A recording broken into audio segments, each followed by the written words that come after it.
దేవుని నామమునకు మహిమ కలుగునుగాక. ఈ ఉదయకాలము మీకందరికీ వందనాలు తెలియచేస్తున్నాను. ఈ దినము మిమ్ములను బలపరచు దేవుని మాట. శ్రమ దినమున నీవు కృంగిన ఎడల చేతకాని వాడవగుదువు. సామెతల గ్రంథము 24వ అధ్యాయము 10వ వచనం.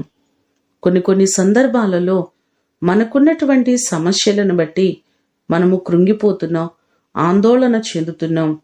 శ్రమ, కష్టము, ఇబ్బంది, అనారోగ్య సమస్యలు మన ఎదుటికి వచ్చినప్పుడు ఎటూ పాలుపోక నలిగిపోతున్న సందర్భాలు మన జీవితాల్లో కనబడుతున్నాయి.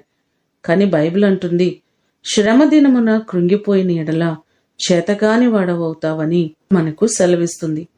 146వ కీర్తన 8వ చరణం చూస్తే, యెహోవా కృంగిన వారిని లేవనెత్తువాడు అనే మాటలు కనబడుతున్నాయి. కృంగిన స్థితిలో ఉన్న ప్రతి వారిని లేవనెత్తే దేవుడు ఆయన. ఆయన మీకున్నటువంటి సమస్యలన్నిటినీ విడిపించే దేవుడు.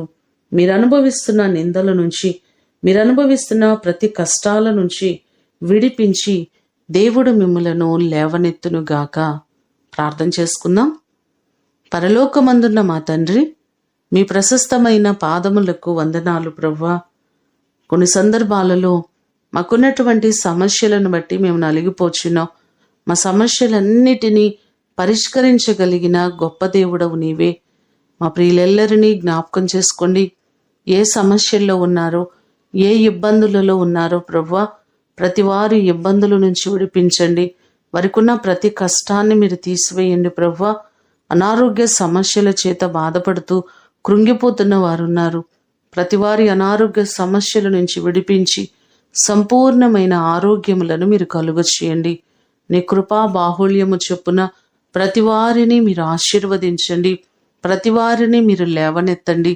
ఈ దినము కొరకు వందనాలు, కృతజ్ఞతలు మీకు తెలియచేస్తూ యేసు అతి శ్రేష్టమైన నామమున అడిగి వేడుకొని పొందియున్నాము తండ్రి. ఆమేన్. దేవుడు మిమ్ములను దీవించునుగాక.